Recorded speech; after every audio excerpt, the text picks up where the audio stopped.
Troy, thank you. More than 1,000 Health and Human Services workers are saying they're sick and tired of their boss and they want him gone. In fact, they've sent a signed letter asking Health Secretary Robert F. Kennedy Jr. to resign. Kennedy will be back on Capitol Hill later today testifying before lawmakers. Let's bring in CBS News correspondent Jared Hill now live from New York for more details. Jared, good morning. Hey, Sandra and Meredith, and those 1,000 current and former HHS employees are raising serious questions about the efficacy of RFK Jr. at the head of the nation's top health agency. Meanwhile, you have at least one Republican senator saying he doesn't see Secretary Kennedy restoring confidence in the CDC. Today's finance hearing has been on the books for a while, but now there's new bipartisan interest in Kennedy.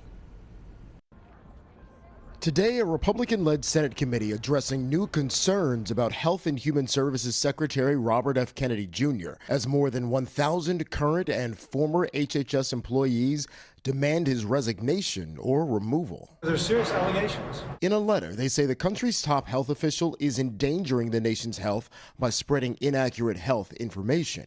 Senator Bill Cassidy, a doctor and a member of today's panel. I'm not presupposing anybody's right or wrong.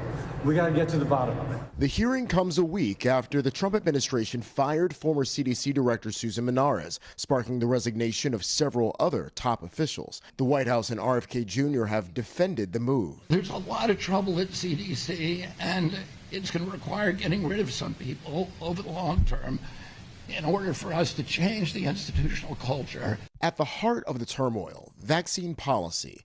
Last week, the FDA limited new COVID-19 shots to people over 65 or with certain pre-existing conditions. Wednesday, Democratic governors of California, Oregon, and Washington state announced a health alliance to preserve vaccine access. But in Florida, the state's Surgeon General announced efforts to eliminate all vaccine mandates. What you put into your body is because of your relationship with your body and your God. Critics call the decision reckless and dangerous.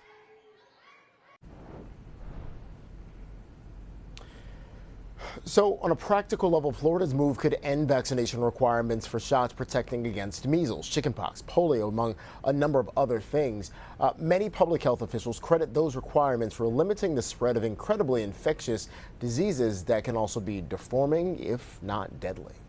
Back to you. All right, CBS News' Jared Hill live in New York for us this morning. We appreciate it. Thank you, Jared.